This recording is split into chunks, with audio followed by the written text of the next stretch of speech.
Buenos días nuevamente. Pues vamos a dar inicio. Ya dimos algunos minutos para que ingresen a la sala todas las personas que desean escuchar la ponencia. En este momento, pues vamos a dar inicio. Les voy a presentar a nuestro ponente. Un segundo, voy a cerrar.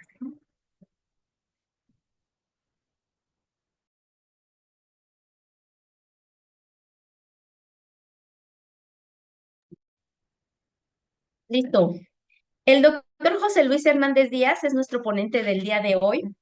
Él tiene una formación como pediatra por la Universidad Autónoma del Estado de México y tiene una formación como neumólogo pediatra por la UNAM. Él es egresado del Hospital Siglo XXI y tiene un antecedente de haber trabajado en el Hospital Regional de Alta Especialidad de Zumpango. Él se desempeñó ahí desde el 2024 y actualmente se encuentra en esta ciudad de Oaxaca, en el Hospital de la Niñez Oaxaqueña, como neumólogo pediatra. Entonces, es un gusto para nosotros tenerlo, doctor. Espero que le guste la ciudad y que se quede. Le agradecemos mucho el que haya aceptado a darnos esta ponencia tan importante, que es el manejo inicial del asma, qué hacer y por qué. Muchas gracias, doctor. Le cedo el micrófono y pues la cámara.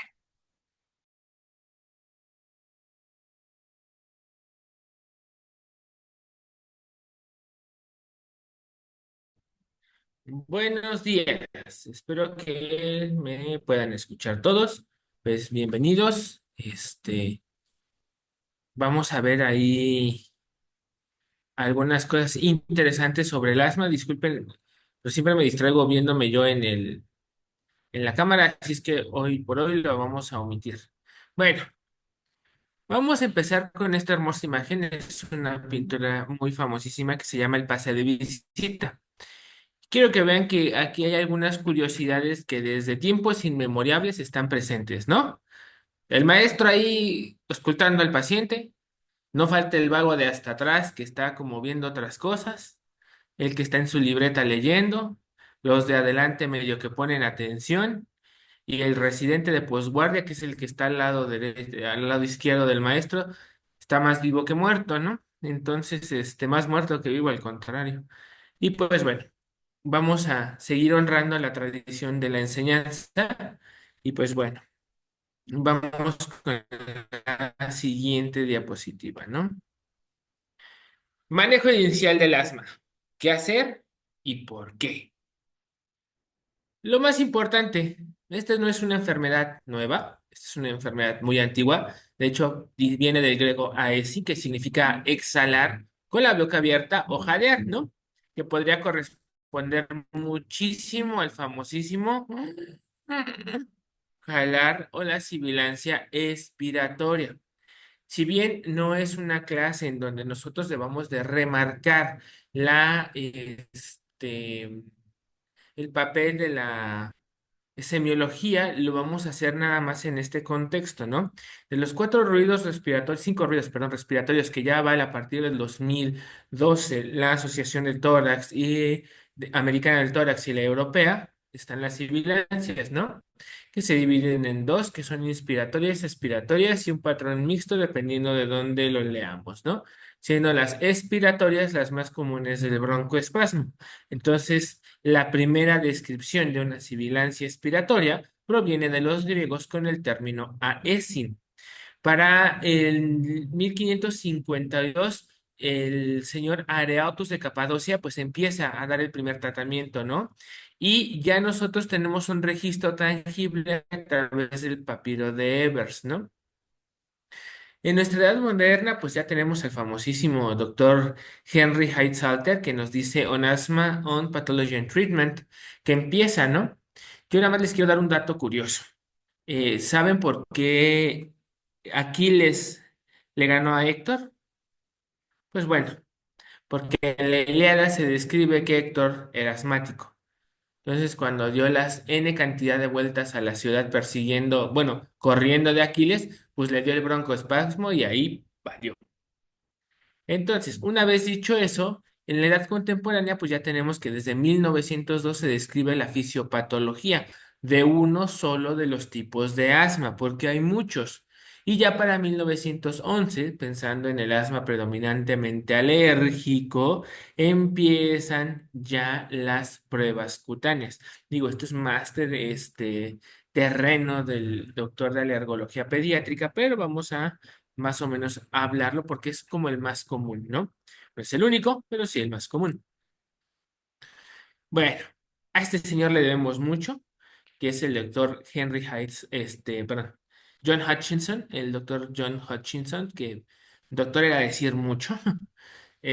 Para 1846 fue el primer médico que realiza una espirometría, construye un espirómetro y su tratado La capacidad de los pulmones y la función respiratoria del mismo año.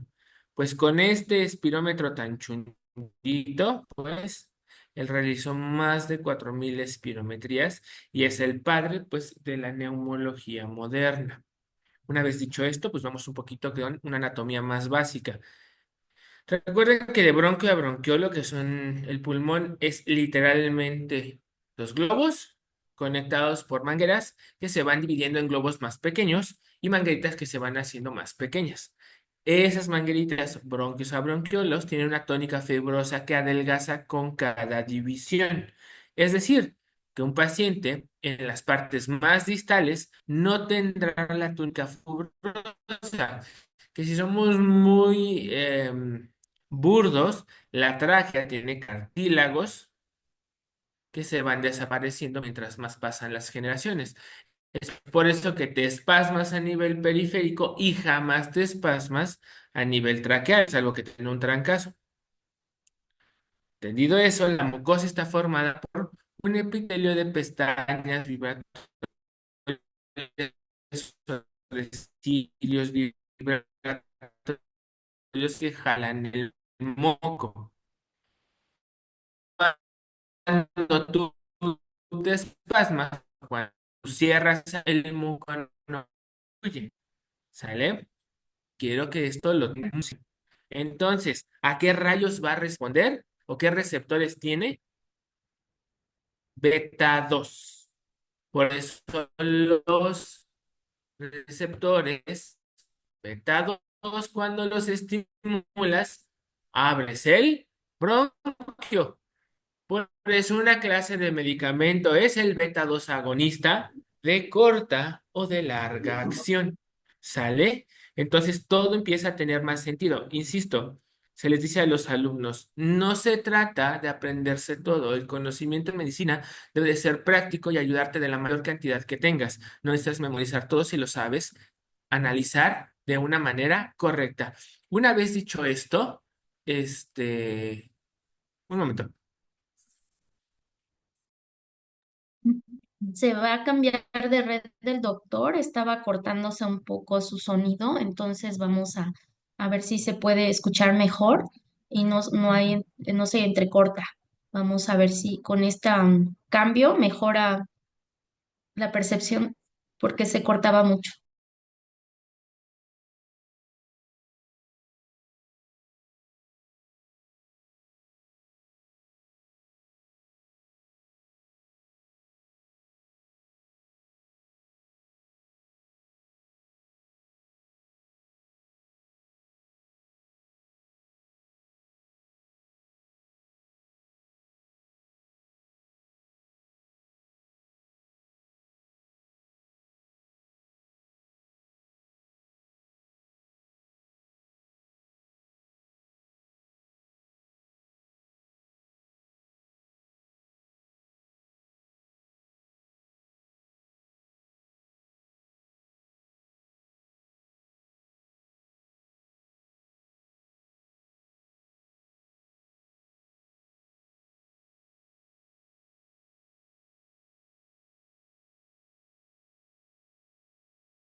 a tener.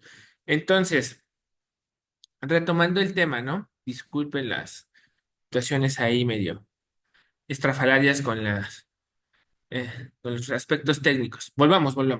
Muy bien. Entonces, yo lo que quiero que sean muy conscientes, o lo que me importa que se lleven de la plática, porque son las cosas básicas, es que quiero que vean que siempre tenemos un epitelio cilíndrico y justo aquí donde estoy señalando la capa muscular. Y estamos hablando de un bronquiolo terminal. Vean los alveolitos. Entonces, si nosotros tenemos espasmo, vamos a espasmar las partes más distales.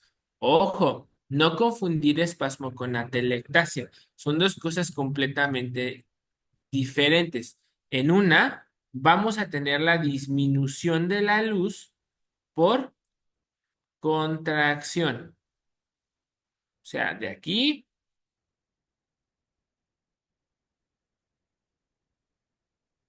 hacia acá. Y en la atelectasia, vamos a ocuparnos con moco. ¿Sale? Comúnmente. No como ley, pero como común, como lo más común del mundo. Dicho esto, vamos a avanzar un poquito más, por favor. ¿Cómo lo definimos? Pues esto es muy sencillo.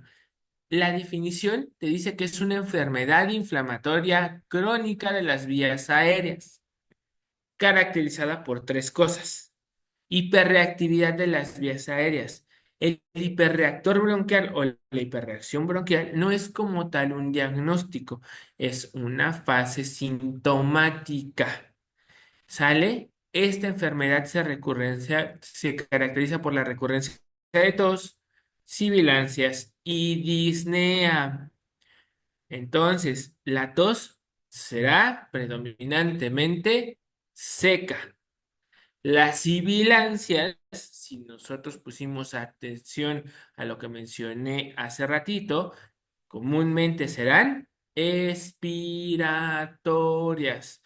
Desafortunadamente no nos encontramos frente a frente para hacer el ejercicio de la expiración forzada y de la auscultación infradiafragmática. ¿Sale? Porque son dos cosas que nos ayudan a escuchar mejor una sibilancia. Ojo, en esta parte, cuando hablemos de los subtipos del asma, recordarán o se acordarán de esta parte porque las sibilancias o los datos de hiperreacción no siempre están presentes de manera habitual y necesitarán pruebas de esfuerzo, pruebas de reto. El asma del ejercicio. Si bien este tipo de asma no completa clásicamente esto, porque le haría falta al ejercicio, si es parte de la enfermedad. Continuando con esto, vamos a tener recurrencia, perdón, obstrucción de la vía aérea reversible. Esta parte de reversible tiene que ver con la espirometría, que también más adelante vamos a ver, que va a ser del 12% del FEV1, FBC, mal llamado índice de tifeno.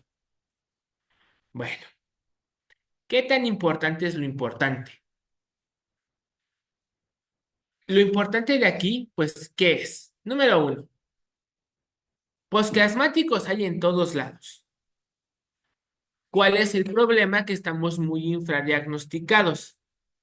Quiero que vean que según estas anotaciones que tenemos del INER, del INEGI, perdón, del 2000, esperen un segundo, por favor. Ya. Oaxaca se encuentra entre los menos casos nuevos de asma. Pero no es porque tengamos menos casos de asma, es porque no diagnosticamos el asma. ¿Sí me explico? ¿Por qué? Porque para 2022 en el estado se reportaron 2.587 casos nuevos, de los cuales el 40% se reportó en valles centrales. Esto tiene que ver muchísimo con el tipo del sistema de salud que manejamos y sobre todo porque en los niveles más bajos de la medicina, bueno, eso se llama una disculpa a todos, no hay niveles bajos de medicina, El primer contacto no está tan familiarizado con la patología y lo que hace eso es que nunca vayamos muy dirigidos hacia lo más común, ¿sale? O hacia ese diagnóstico que no lo pensemos. Dicho esto, hay ciertos factores de riesgos, ¿no? Eh, no vamos a hablar de odds ratio ni las clasificaciones de las evidencias ni los tipos de estudio, ¿no? Solo quiero que pongan atención muy en particular a cuáles son los factores de riesgo más asociados a asma. La atopia, la marcha atópica, rinitis alérgica, conjuntivitis alérgica, ¿sale? Asma predominantemente alérgico. El que ya un paciente sea alérgico de entrada te predispone al más común de los asmas, al predominantemente alérgico sinofílico, la menarca temprana, la obesidad. Y aquí, ojo, los que sean muy analíticos me van a decir, doctor, pero usted me dijo que la hiperreacción bronquial es parte de la definición. Sí, claro, pero esto no quiere decir que no sea un síntoma o una situación signológica como tal. ¿La hiperreacción bronquial se puede dar como el diagnóstico? Sí. Puedes decir, ¿tiene broncoespasmo? Sí, sí tiene broncoespasmo. Sí tiene hiperreacción bronquial. Sí, sí la tiene. Pero necesitarás hacer un diagnóstico más profundo para averiguar por qué ese pulmón o ese bronquio tiene una hiperreacción bronquial. Y finalmente la rinitis. ¿Cuál? Pues la alérgica, ¿no? Ya hablarán en su momento con los doctores de los servicios de alergología sobre los eosinófilos en moco nasal, los tipos de muestra, etcétera. Ok, en la fisiopatología vamos a irnos con muy pocas cosas que sean absolutamente importantes. La contracción del músculo liso. Ya vimos que eso se encuentra hasta en los bronquiolos terminales y va a estar mediado por neurotransmisores de la broncoconstricción. ¿A qué receptor principal es? Beta 2. ¿Sale? Esas situaciones o esos neurotransmisores son proteínas gemonoméricas. Esto no importa mucho porque, insisto, esto es como conocer la fisiopatología está bien, pero no necesitamos memorizarla. La contracción y la proliferación de células musculares sí es importante. Recuerden que eventualmente eso se remodela y ya no vamos a tener tanta eficiencia en el uso de broncodilatadores. En esta parte voy a hacer un breve paréntesis. Ojo, desde hace mucho tiempo nosotros ya no usamos solamente salbutamol. ¿Por qué? Porque precisamente favorecía el crecimiento de las células musculares, haciendo más difícil el control. ¿Sale? Y eventualmente no solo eran las células musculares de los bronquios, terminaron siendo de las células de las arterias y venas cardíacas, principalmente de la arteria pulmonar, ¿sale? Causándonos hipertensión arterial pulmonar y eventualmente un evento de infarto. Cuando puedan, siempre dejen el manejo con esteroide. Jamás dejen solo salbutamol, porque al rato van a infartar a esa persona. Muy bien.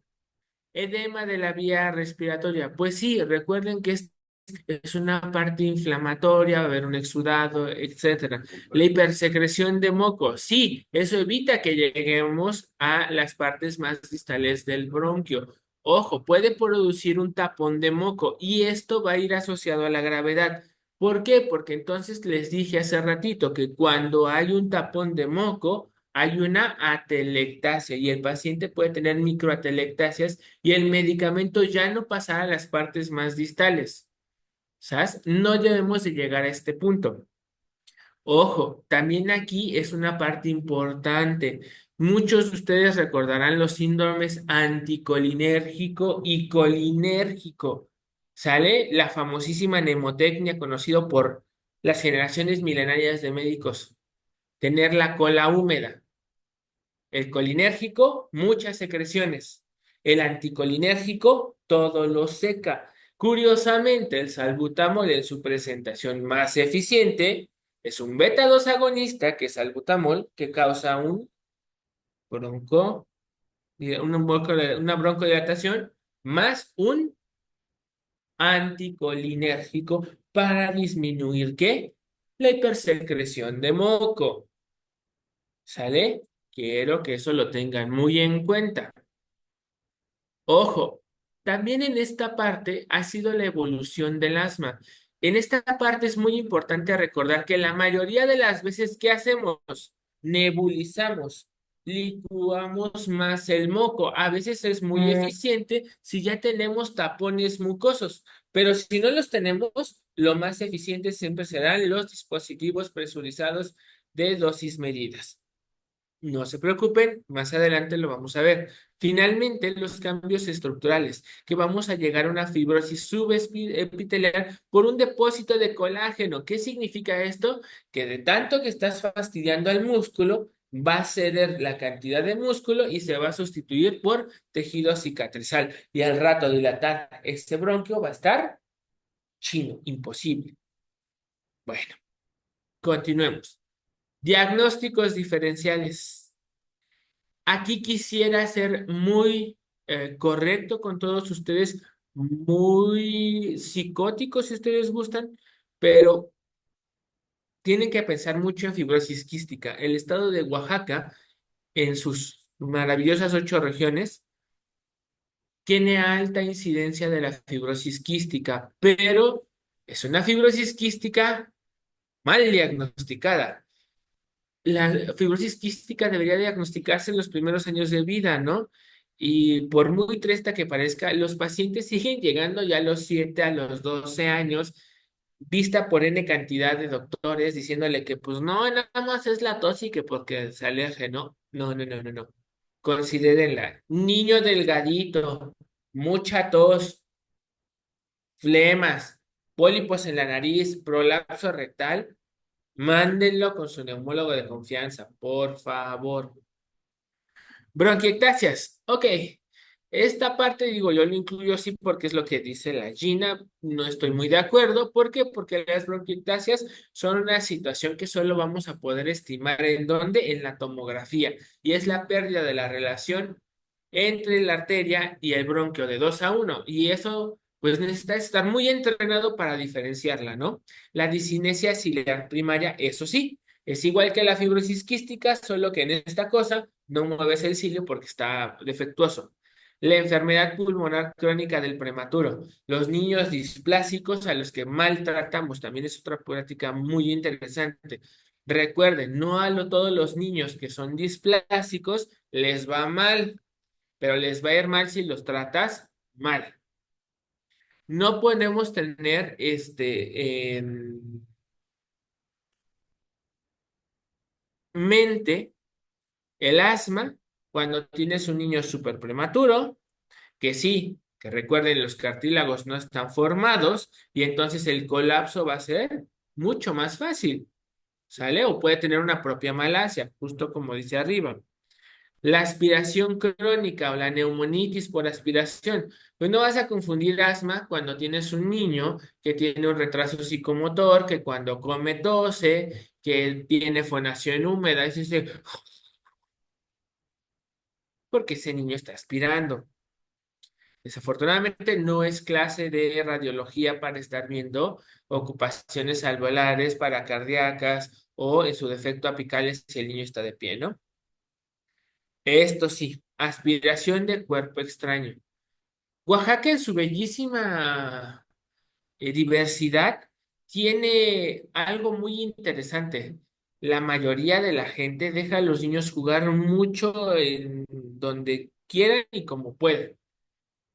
El día de ayer tuvimos un evento horrendo porque pues, a alguien se le ocurrió la maravillosa idea pues de darle una semilla a un niño de 1 año y se la pasó al pulmón. y casi ocupaba el 80% de esa tráquea, ¿no? Cuando estás más grande, toses, toses y chiflas, ¿sí? Porque haces efectos de válvula. Y bueno, finalmente el reflujo gastroesofágico. Ya no vamos a ver más de las otras. El reflujo gastroesofágico, ¿por qué es un diagnóstico diferencial? Pues muy sencillo. Ustedes recordarán que cuando ustedes eran bebés y vieron estos temas en su clase de embriología, les dijeron que inicialmente solo tenemos un esófago primario y que conforme pase el tiempo se va dividiendo. A uno le crecen cartílagos y al otro no. Uno se vuelve tráquea y el otro se vuelve esófago.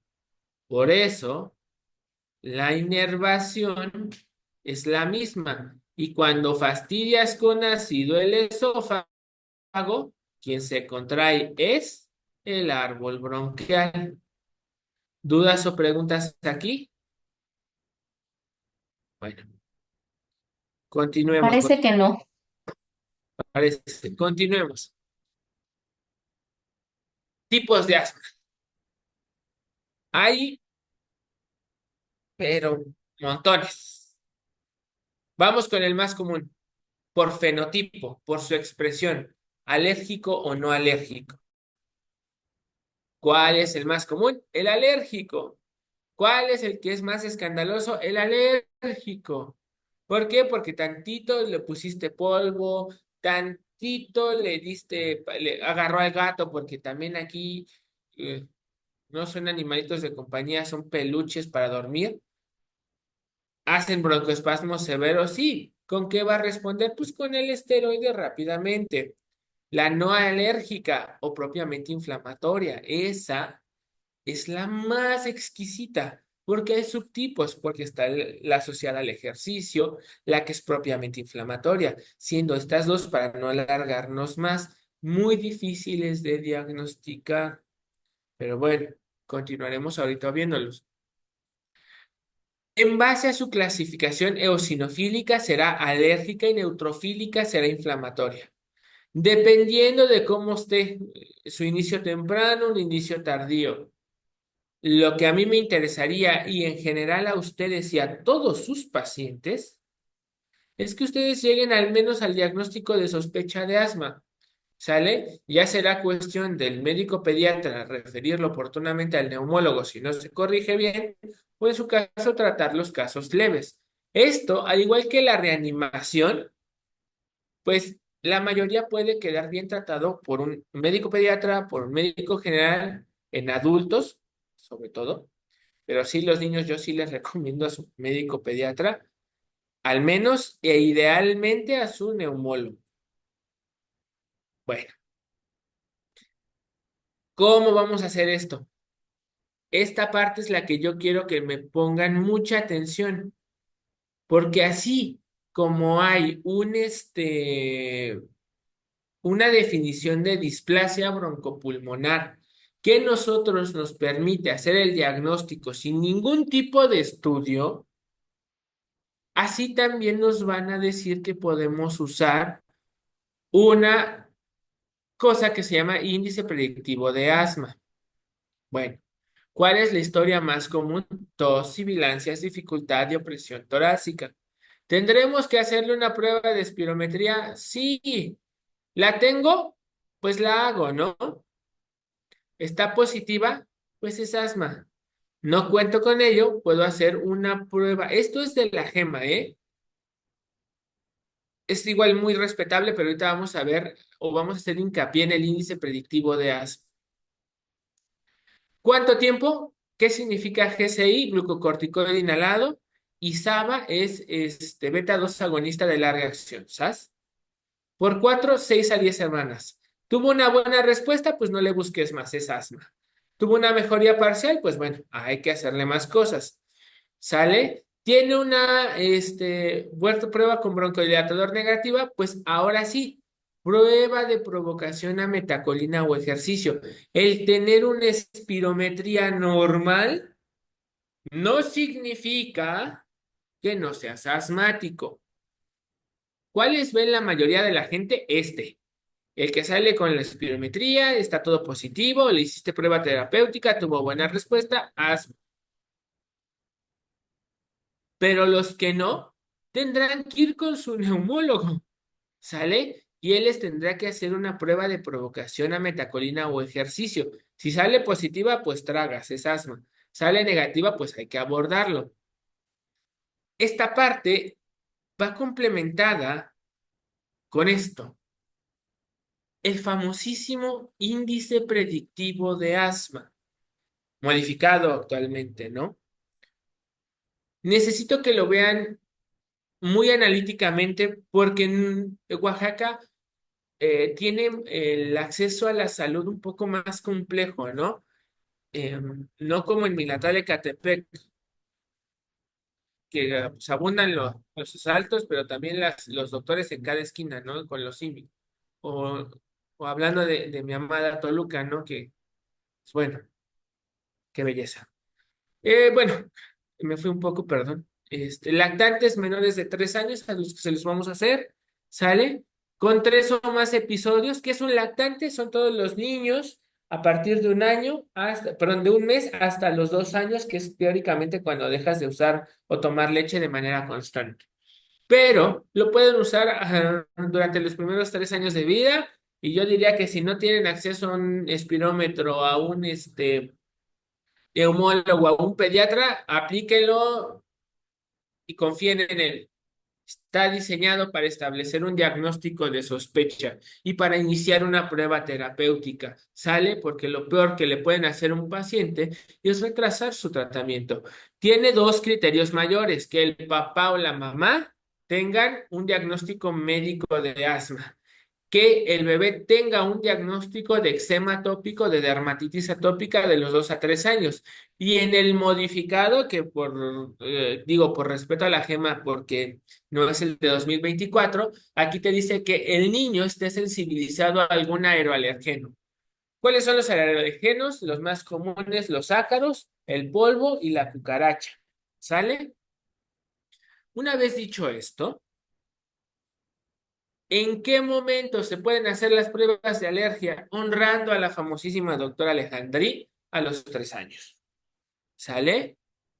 Si no, pues no tiene mucho caso que lo hagas en un niño lactante con 2 meses, ¿no? No te sirve de nada. Pero bueno, omitámoslo tantito, porque insisto, luego hay historias donde dice, es que el papá es bien alérgico al polvo.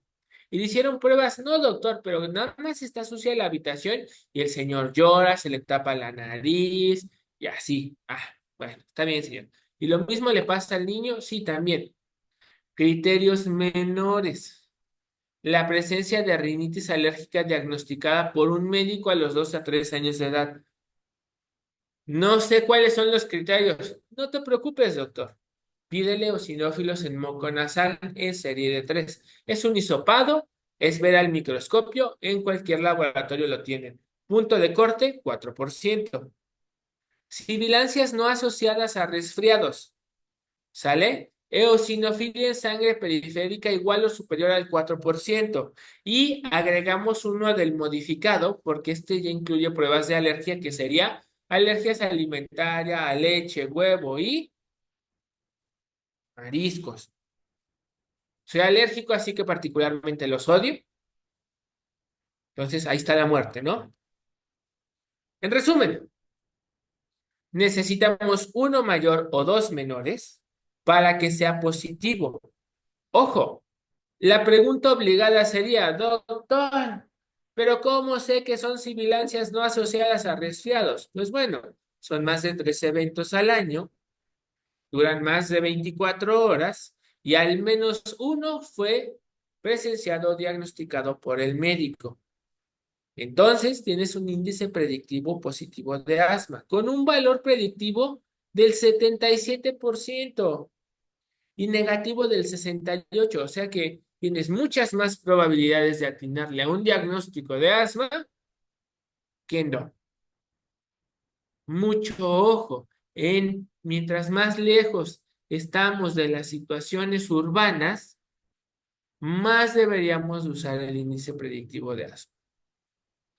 ¿Sale? Yo, José Luis Hernández Díaz, como neumólogo pediatra, les recomendaría el modificado. Con fines de examen o formativos, pues el normal. Bueno, diagnóstico, ¿verdad? Por alguna extraña razón, queremos diagnosticar asma con radiografías, ¿no? Los que ya han atendido alguna de mis clases, ustedes saben que soy muy fanático de estas partes, porque pues la radiografía de tórax es uno de los estudios más comunes en medicina, no se diga en pediatría y bueno, ya neumología pediátrica. Obviamente no vamos a abordar todos los temas de lectura de una radiografía, pero pues bueno, vamos a irlos abordando. Recordando la técnica gérica, que tenemos que ver el grado de exposición, no debemos de ver más del quinto cuerpo vertebral torácico. ¿Por qué? Porque si no está sobreexpuesta, ¿no? Y empezamos a contar. 1, 2, 3, 4 y 5. ¿Qué está entre el cuarto y quinto cuerpo vertebral? Pues obviamente la carina principal. Pero en este caballerito vemos que está toda la columna, está sobreexpuesta. Está prohibido decir quemada, penetrada, entre otras cosas, porque eso, bajo la nueva Ley Federal del Trabajo, es acoso. Ahora, rotada o no rotada. ¿Cómo hacemos eso? Ah, doctor, es que usted está... ¿Qué demonios? Segundo, segundo, ahí. Es que usted todavía vive en el pasado. Tal vez, denme un segundo porque no puedo poner el marcador. Ahí está. Vamos a utilizar la línea para vertebral. Ah, rayos. O si no, la de las apófisis espinales. Vamos a tomar el arco anterior y vamos a medir la distancia, esta línea para vertebral, ¿sale? Y el que esté más largo será hacia donde está rotado. No voy a dar explicaciones porque, pues bueno, no es taller de radiología. ¿Sale? Entonces aquí aparentemente está centrada, entonces ya cumplimos con la R de mi técnica gérica. ¿Sale? Inspiración. Ojo, ustedes como médicos deben de estar conscientes de cómo está tomada esa placa. ¿Sale? En inspiración o en expiración. Inspiración tenemos que tener un total de 7 a 8 espacios intercostales posteriores. Doctor, ¿cómo sé cuáles son los posteriores? Muy fácil, los que salen de la columna, ¿va? Empezamos con estos. Quiero que vean que aquí todavía se aprecia el 1, 2, 3, 4, 5, 6, 7, 8 y 9. Este paciente tiene 9 espacios intercostales posteriores y se le da el diagnóstico a la placa de sobredistensión pulmonar. Es incorrecto decir que tiene atrapamiento aéreo, porque el atrapamiento aéreo es un término pletismográfico. La sobredistensión es que entra aire, pero no sale. Ojo, nunca te dicen en el laboratorio si el niño inspiró o expiró. En palabras del maestro Juan Carlos Marín Santana, él solía decir que el deber de todo médico residente, interno o general sería hacer esa pregunta si no es que presenciar el evento. ¿Por qué? Porque en los niños, al menos de forma particular, van a llorar y luego no lloran, gritan y eso se considera una expiración forzada. Entonces, si la expiración debe tener un máximo de 5 a 6 espacios intercostales posteriores y este niño se la pasó gritando y tiene 7, ese niño tendrá sobredistensión pulmonar. Ojo, las placas, al igual que todo en la vida, tienen una forma de interpretarse. Y una vez más, citando a los maestros de la medicina, es los ojos no ven lo que la mente no sabe. Vamos a lo de completa, le tienen que ver la laringe. ¿Por qué le tenemos que ver la laringe o la parte superior de esta vía aérea? Porque si tiene un cuerpo extraño que sea radiopaco, vas a saber que está ahí, por eso chifla. Y tenemos que ver ambos ángulos costodiafragmáticos. Como bonus en esta clase y en atención, no se compliquen mucho. Para saber si está AP o PA, vamos a ver las clavículas, sí, porque necesitamos abrazar el chasis. Pero los niños no siempre abrazan el chasis, solo lo ponen enfrente. Pero si le ves una burbuja gástrica es que seguramente estuvo de pie, ¿vale? Segunda parte que les deben de llamar la atención de una radiografía de un paciente asmático es el patrón intersticial. Dentro de los patrones típicos será el fino o el fino en vidrio deslustrado como parte de esta subclasificación de la radiografía, ¿no? Pero bueno, no nos vamos a meter en Honduras porque no vamos a citar al doctor Felson ni a todas las modificaciones de su libro. Consideren que esto es el ilio. En el ilio se van a ver más rayas blancas, sí, porque entran y salen vasos linfáticos, arterias, venas y bronquios, ¿no? Pero en la parte posterior ya no se deberían de ver.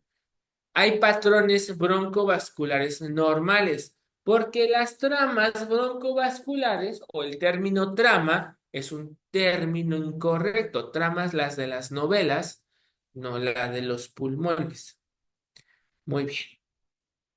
Esta es una radiografía de un niño con una asma descontrolado. Sale, quiero que vean hasta arriba la parte del patrón intersticial fino reticulado, sin nódulo. ¿Sale?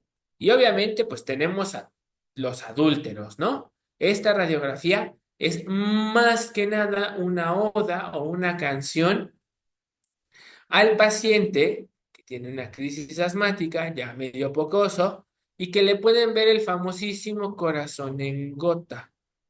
Si tuviéramos que reanalizar bajo la técnica gérica esta radiografía, pues bueno, vamos a contar, primero que nada, eh, ¿está acostado o está de pie este pacientito? Pues parece que está acostado, ¿no? Vean, las clavículas están arriba y no parece tener una burbuja gástrica. Esto que ustedes ven aquí abajo se le llama herniación diafragmática o herniación pulmonar. El pulmón es un globo y está abrazando al estomaguito y es lo que estamos viendo atrás porque también lo vemos aquí. Sale, vamos a contar sus espacios intercostales.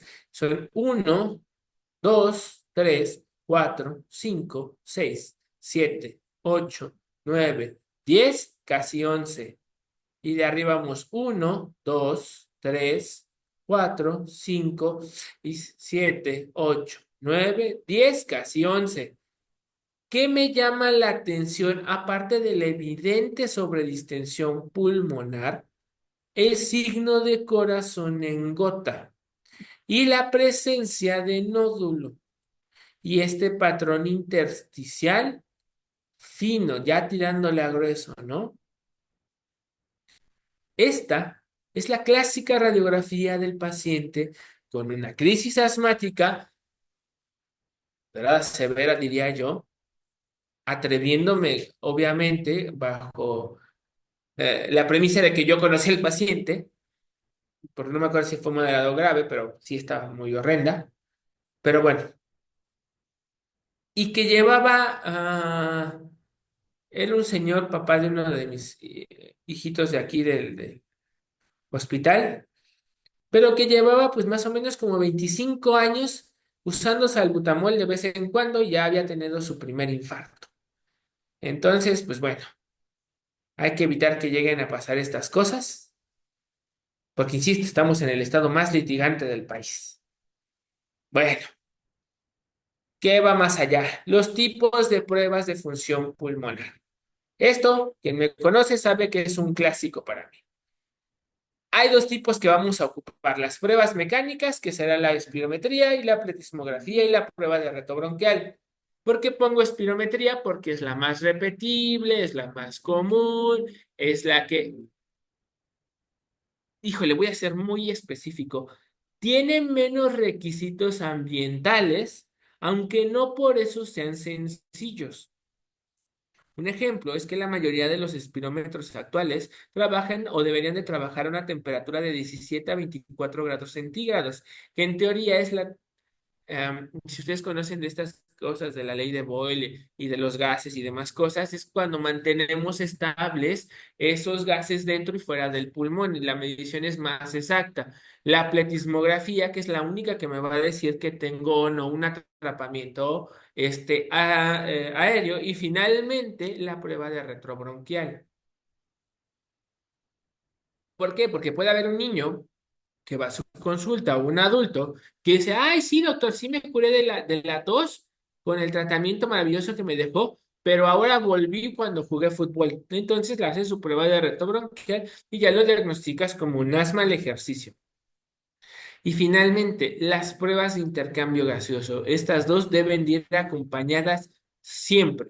La difusión de monóxido de carbono es la prueba reina de las pruebas de difusión. La gasometría, que es la que vamos a tener más comúnmente en los hospitales. No voy a hablar en este momento de presión alveolar o gradiente alveolar arterial, no es el punto. La oximetría de pulso, en ese sí vamos a hacer un brevísimo paréntesis. Recuerden que la saturación debe de ser del 92% porque nos traduce que una presión arterial de oxígeno de 60 milímetros de mercurio. ¿Por qué, doctor? Bueno, eso tiene que ver con la curva de disociación de la hemoglobina. ¿Sale? En el caso de los niños, la saturación de 92 debe de mantenerse con una frecuencia cardíaca menor al percentil 90. ¿Sale? Menor. Porque si no, ya estamos desencadenando mecanismos de defensa para mantener la saturación y eso no es lo correcto.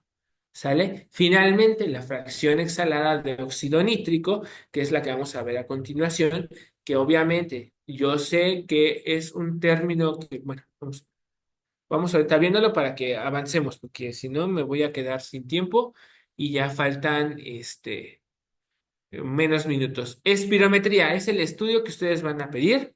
Insisto, es el más accesible, el más reproducible. ¿Qué es lo que hace? Mide la entrada y la salida del aire. Sale, es el estándar de oro para medir la obstrucción bronquial, que es la característica en el asma.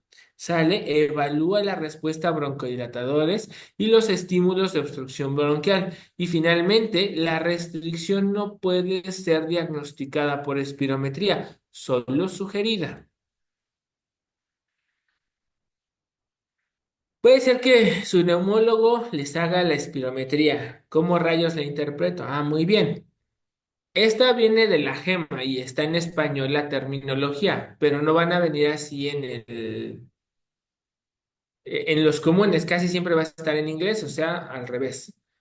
La capacidad vital forzada sobre el volumen expiratorio forzado el primer segundo. ¿Sale? Hay una cosa que se llama límite inferior de la normalidad que se ajusta desde hace un poquito, ¿no? ¿Qué traduce ese límite de inferior de la normalidad? Bueno, yo sé que ustedes repasaron muchísimo de esta parte de estadística, ¿no? Ah, rayos. Momento, momento, momento.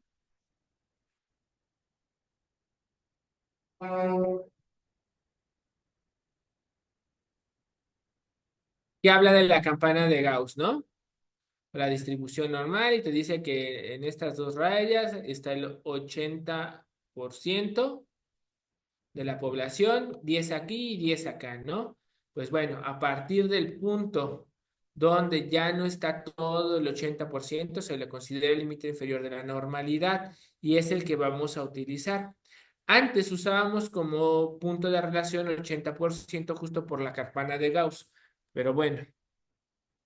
Si tu relación FEP1, FBC, anteriormente llamado índice de Tifenó, está disminuido, pues bueno, vas a ver si tu capacidad vital forzada está baja. Si está baja, es un patrón restrictivo. Si el LIN está, bueno, si no tienes, si está por arriba de tu límite de inferior de la normalidad, el FEB1 FBC es una espirometría normal. Si te sale restrictivo, tendrás que mandar a corroborar a ese paciente con un estudio de volúmenes pulmonares, alias pletismografía. Si la relación FEP1-FBC está por debajo del límite de la normalidad, tendrá un patrón obstructivo. ¿Sale? Vas a ver la capacidad vital forzada. Si está disminuida, es un patrón mixto. No hablaremos de eso en este momento, no nos interesa. Y si no lo es, vamos a decir que tiene un patrón obstructivo. Es decir, FEV1, FBC disminuido con una capacidad vital forzada normal y vamos a graduarlo dependiendo del FEV1. Más de 80, leve. De 50 a 80, moderado. De 30 a 50, severo. Y menos de 30, pues muy severo. ¿Sale? Eso es como lo más básico para poder interpretar una espirometría. No vamos a hablar de calidades, no vamos a hablar de curvas de este momento. Vamos a ver nada más dos cosas aquí muy importantes, que es la capacidad vital forzada, SAS, que va a ser o se llama forzada porque ocupa el volumen circulante más el volumen de respiración, de reserva inspiratorio, más el volumen de reserva expiratorio. ¿Sale? Mientras más disminuya la cantidad de aire que entra y puedas sacar de tu pulmón, más afectada va a estar la difusión. Como complementos, las curvas de los patrones obstructivos, lo que ven en azul es la curva normal. Hay una curva flujo, volumen. El flujo es rápido y el volumen va disminuyendo de lo que vamos sacando, ¿sale? Pero en esta curva van a ver que hace como un codito. Este codito es porque si bien el volumen o el flujo deja de ser constante, la salida de aquí es que hay todavía una reserva importante de aire dentro del pulmón y se ve mejor en la curva de volumen-tiempo. El volumen al principio debe de ser abrupto en el primer segundo, alcanzando una meseta y saliendo continuamente. En los patrones obstructivos siempre va a ir en aumento porque todavía hay mucho aire dentro del pulmón. Y los patrones restrictivos quiere decir que, ojo tip, esto sí anótenlo por ahí. Los patrones obstructivos obstruyen la salida y los restrictivos restringen la entrada. Como tienes menos aire entrando, el problema no es que salga, es que entre. Entonces las curvas van a ser con una morfología normal, pero más chiquitas. Segundo, nosotros debemos de hacerle un estudio complementario al paciente. ¿Cuál? La fracción exhalada de óxido nítrico. El óxido nítrico, ¿qué es? Pues es un marcador de inflamación. Recordarán que es un vasodilatador a nivel central y broncodilatador a nivel pulmonar en los neonatitos. Los puntos de corte son de 20 partes por billón en niño y de 25 partes por billón en adúlteros, ¿sale? Y esto habla de la respuesta al esteroide. Si tú tienes un paciente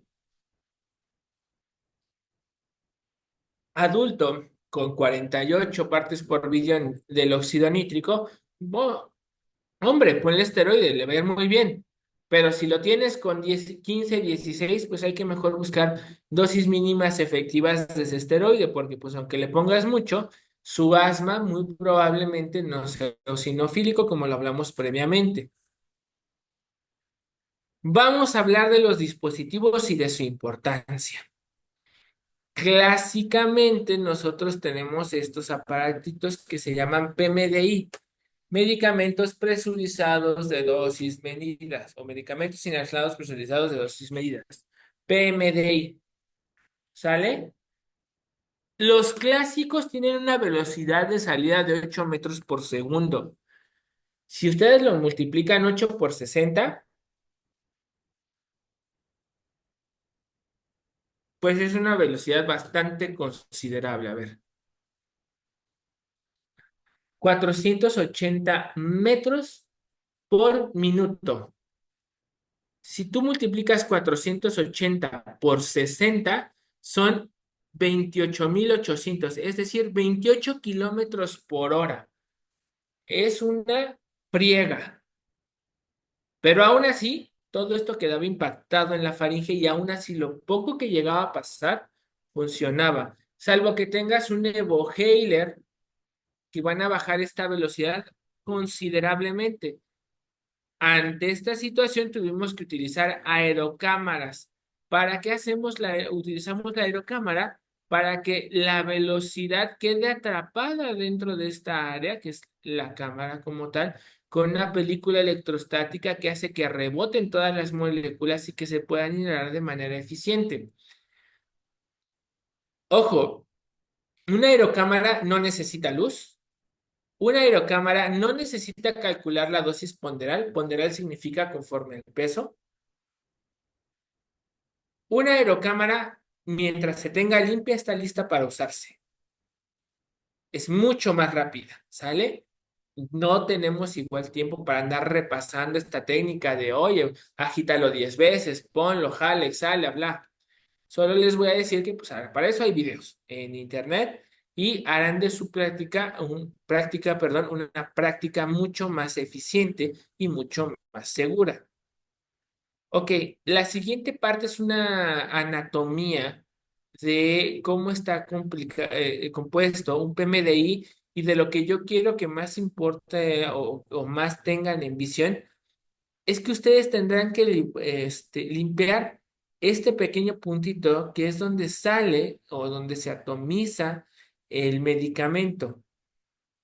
Si lo ven obstruido con la punta de una hoja, límpienlo. ¿Sale? La camisa, que es lo que está afuera, ven en gris, también se puede lavar y enjuagar con un jabón Sindex, Sindex sin detergente, con un pH neutro, bla. Hay otros inhaladores de polvo seco. Polvo seco significa que el niño o la persona debe tener coordinación. ¿Y quién se recomienda? Pacientes mayores de 6 años. Nunca le van a dar una de estas porquerías a un niño más chiquito porque jamás lo va a activar y nunca se va a tomar el medicamento. ¿Sale? Estos no ocupan aerocámara, son polvos secos. Dependiendo del que tengan, ya sea discus o turbogel o racugel, como le quieran llamar, busquen el video e instruyan las dosis y las formas de aplicación adecuadas, porque si no, van a hacer todo bien, van a dar un diagnóstico correcto, van a escoger un medicamento correcto, pero la presentación no va a ser la correcta y su paciente no va a mejorar y vendrán las críticas. Nebulizadores. Uf. El nebulizador es bueno, por supuesto, requiere luz, claro. Los insumos son mucho más costosos, pero tiene la particularidad de que aumenta la humedad en la vía aérea. Cuando hay moco, eso facilita la expectoración. Pero ojo, el nebulizador puede transmitir o aerolizar también bacterias y virus. Para usarlo, vamos a usar la siguiente mnemotecnia. 5 mililitros aforados siempre, no más. Y si no van a tardarse una vida y el medicamento no va a absorberse tan eficientemente. ¿Sale?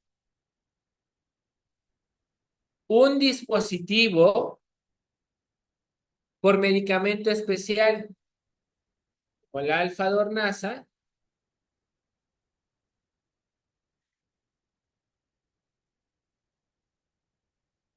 ¿sale? O la tobramicina. Y 2 veces a la semana el aseo de tu equipo. ¿Sale? 512. Tengan mucho en cuenta que también son 5 litros mínimo para que nebulice en el hospital. No más, no menos. ¿Sale?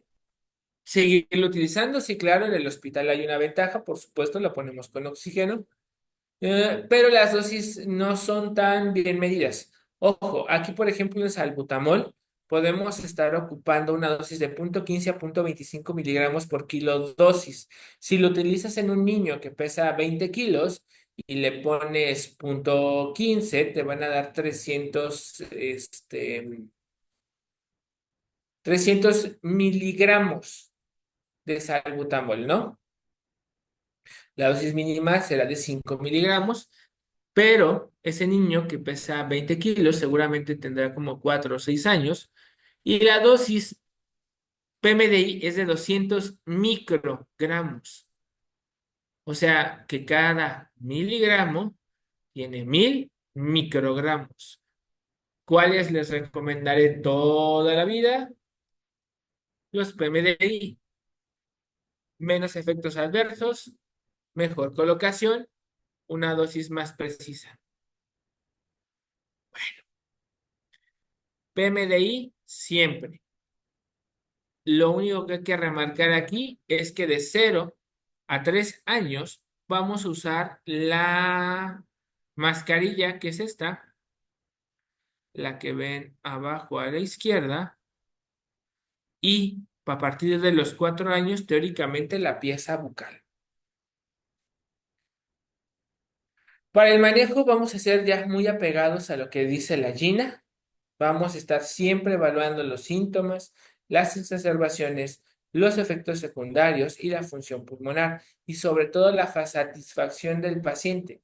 ¿Por qué? Porque si ya tú lo controlas, le hiciste un test de control de asma y lo que tú quieras, pero no se controló el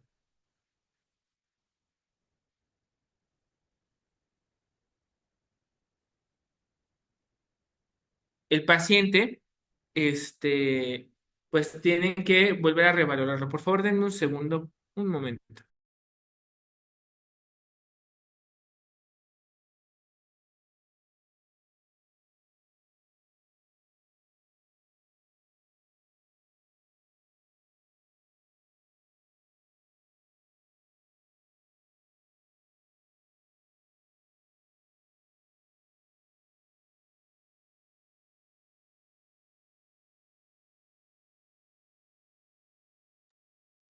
Ya, disculpen.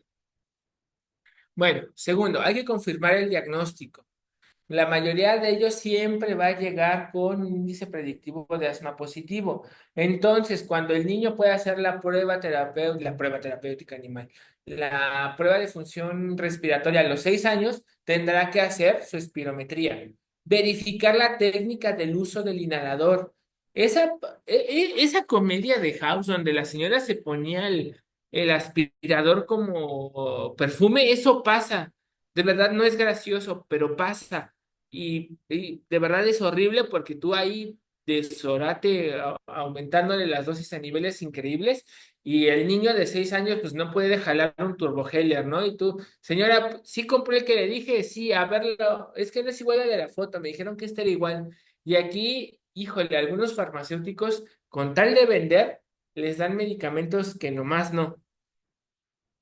Verifique y trata los factores de riesgo modificables y, no, y las comorbilidades. Valora las estrategias, educa a los pacientes y bueno, vamos a ver una cosa sencilla. Necesito que pongan mucha atención aquí, por favor. Estos son los previos, pero necesito que seamos muy claros. Si yo fuera un médico general o un médico pediatra, siempre utilizaría budesonida. ¿Por qué? Porque en budesonida en combinación con salmeterol, perdón, con formoterol, cuya dosis máxima de formoterol es 9 microgramos al día y de salmeterol de 50, ojo, los dispositivos como el Symbicort, el Ceretide están diseñados para dar 2 disparos al día, porque traen 4,5 de formoterol y de salmeterol 25. Y si tú das un disparo en la mañana y uno en la noche, vas a alcanzar la dosis máxima. Si tú le sigues dando disparos, los vas a infartar eventualmente. Ok, si no tienen budesonida, Fluti. ¿Cuánto? Quédense aquí. 100 a 250 microgramos al día. Uno o dos disparos cada 12. ¿Y a dónde se lo mandan? Al neumólogo. Esto es muy importante. Aquí ya cambio porque ahora ya no es mayores de 6. Ahora es a partir de los 12 años. Estas dosis. Y a los 6 nos vamos a quedar con 0 a 100, 100 a 200 y más de 200. ¿Sale? Y menores de 5 años, de 50 a 100. ¿Dudas o preguntas? Bueno, la parte de la bolsonida sigue igual. Las dos presentaciones más comunes son México, son las de Banair, que son de 80 sobre 4.5 y de 160 sobre 4.5. Aun cuando le pongas dos disparos de Banair, vas a hacer 320. Nunca vas a alcanzar la dosis media. Eso quiere decir que siempre vas a estar en un rango de seguridad. Si ya viste que no jaló con el de 160, al neumo con todo y chivas. Salen beta 2 agonistas. Mucho ojo aquí. Por favor, mucho ojo aquí. El inhalador viene de 100. Todos los inhaladores de salbutamol vienen de 100. ¿Cuánto tarda en iniciar a hacer efecto? 3 a 5 minutos. Su duración máxima, 60 a 90 minutos. Su efecto máximo, perdón. Y su duración, 180 a 360 minutos. El formoterol y el salmeterol, si usas formoterol, sí puedes alcanzar el mismo tiempo de vida que con el salbutamol. Por eso solo el formoterol se utiliza como rescate. Pero la dosis máxima de formo es de 9 microgramos en niños. En adultos, hasta 12. Haz lo que quieras. En niños es de 50 al día, en adultos es hasta 200. ¿Sabes? De ahí, cada quien hace lo que quiere. Dosis de salbutamol en menores de 6 años, 200 microgramos por dosis. En mayores, 400. Hasta 3 rescates de 400 en mayores de 6 o de 200 en menores de 6. ¿Sale? En esta parte, quiero que vean, no vamos a analizarlo todo porque pues ya vamos sobre el tiempo. Necesito siempre que nunca se dé solo el beta-2 agonista. Siempre va con ISS, es Inhalated Corticosteroids, ¿sale? Siempre con corticosteroide. Le agregas un beta-2 agonista de larga acción. Y por lo que más quieran, por amor de Dios, nosotros no iniciamos antileucotrienos alias Montelucas hasta el paso 3. ¿Por qué? Porque esa cosa deja autistas a los niños y no es una broma. Al rato, oye, es que el hijo de la comadre antes era bien listo y ahora el niño pues ya nada más se la pasa oliendo música y saboreando colores. No uses Montelucas a menos que lo necesites. Insisto, es un antileucotrieno, evita la degranulación de las células cebadas y por lo tanto puede incluso actuar como un inmunosupresor. Fíjate bien a quién le das Montelucas y nunca como rescate. Es preferible cajetearla con los inhaladores porque son microdosis a cajetearla con una dosis de Montelucas o algún antileucotrino de ese tipo. ¿Sale? Por favor, tengan mucha atención aquí porque esto va a hacer que tengamos menos niños especiales. De 6 a 11 años, quiero que vean cómo cambian. Ahora, nosotros no iniciamos ya el antileucotrieno. De hecho, te lo pone como, híjole, piénsale, ¿no? Incluso el tiotropio hasta el tercer o cuarto paso. ¿Qué cambiaron? Las dosis. Porque a partir de los 6 años ya no vamos a usar 200 microgramos por dosis o 2 disparos de salbutamol. Vamos a utilizar 4. Y finalmente, ¿cuáles son los que ve el neumólogo? a partir de este. ¿Sale?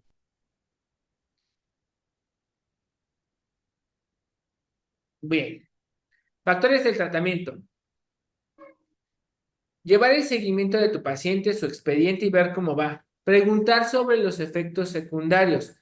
Ojo, van a ver que algunas recetas del doctor José Luis Hernández dice 250 microgramos cada 12 horas de fluticasona.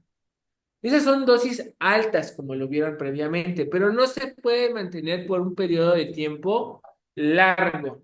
Tienen que ser más cortas, ¿sale? Porque a partir de un año tienen efectos secundarios, a veces a los 6 meses, depende del grupo. Observar cómo su paciente se pone el inhalador y verificar la técnica. Ojo, porque si puedes dar el tratamiento correcto y tu farmacéutico le vendió un polvo seco a un niño de 3 años, no jala. Que tengan un plan de acción escrito. Señora, va a empezar con chiflar, a chiflar, se pone morado, póngale los 3 rescates, corra al hospital. ¿Sale? No se metan en problemas. Y hay que preguntarle al paciente sobre sus metas y preferencias. Doctor, sobre todo los adolescentes, en la escuela se burlan porque saco mi aerocámara y parece que me estoy drogando. Bueno, hijo, ¿quieres que te ponga un polvo seco? Sí, porque me da pena. Vientos. El asma descontrolado, pues que tienes más de 2 exacerbaciones al año que amerita aumento en tu corticoide inhalado. Difícil control es el segundo uso de un beta 2 agonista de larga, ¿sale? Y tenemos que verificar en los severos los factores de riesgo. Si tienes una exacerbación grave al año que amerita hospitalización descontrolada, si tienes que tener dosis de corticoide inhalado alto para mantener y controlar los riesgos, es de difícil control. Y el severo es el que empeora con que tantito le bajes la dosis del inhalado. Todos estos deberían de ser tratamiento exclusivo de sus neumólogos, tanto de adulto como pediátrico, porque estos son los que se les pueden poner malitos. Malitos como intubaditos, que no debemos intubarlos, o malitos que se mueren. ¿Preguntas?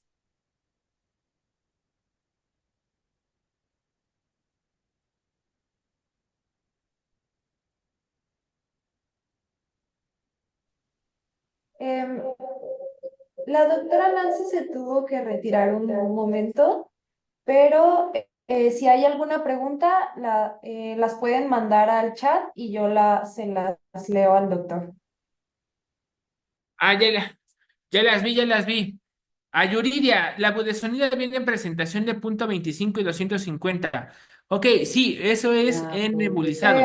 La primera pregunta es, ¿la budesonide viene en presentación de 0,125 y 0,250 miligramos? De esto depende la dosis que se le va a aplicar.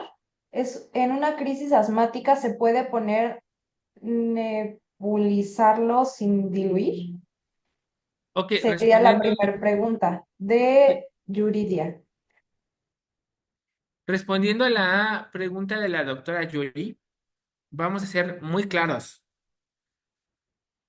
La crisis asmática es otro tema muy aparte, pero en general tenemos que tener mínimo 5 mililitros en el frasquito del nebulizador para que el 80% del medicamento llegue.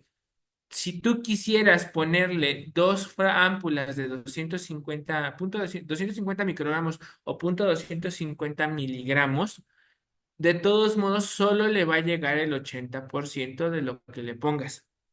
Y si pones menos, ya no va a ser lo mismo. Insisto, los mejores serían los PMDI, pero si lo tengo que hacer, yo pondría 2 nebulizaciones de budesonida foradas a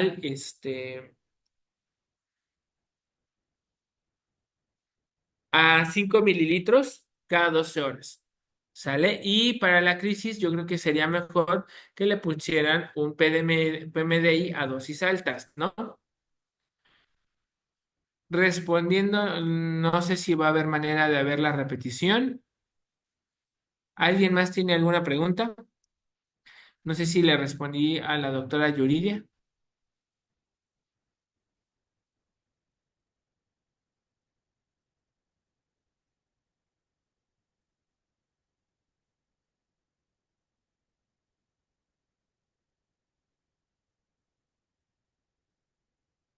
Bueno, espero que la plática les haya ayudado porque no es lo mismo ver las meninas que ver a las meninas. Todo depende del cristal donde se vea. Ah, otra preguntita.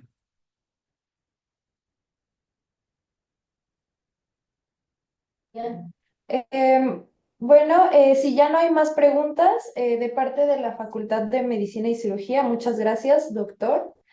Fue una ponencia muy interesante y también le agradecemos de parte de la doctora Nancy, que en este momento no está, se tuvo que retirar, em, pero de hecho estuvo aquí hasta hace un rato.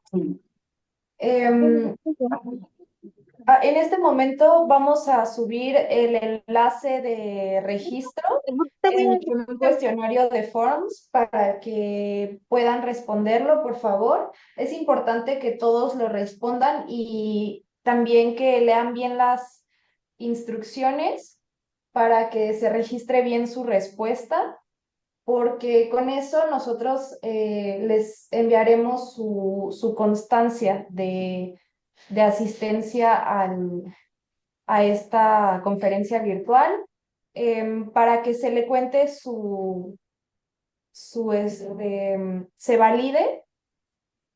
Tendrá que responder con un mínimo del 60% de las respuestas correctas. De lo contrario, no se le proporcionará su constancia. También les estaremos compartiendo algunos flyers de otras conferencias, de la conferencia del próximo jueves y alguna otra información. Se las estaré compartiendo aquí por la pantalla. Em, de favor, ¿podría dejar de compartir, doctor, para que pueda compartir la información? Sí, claro.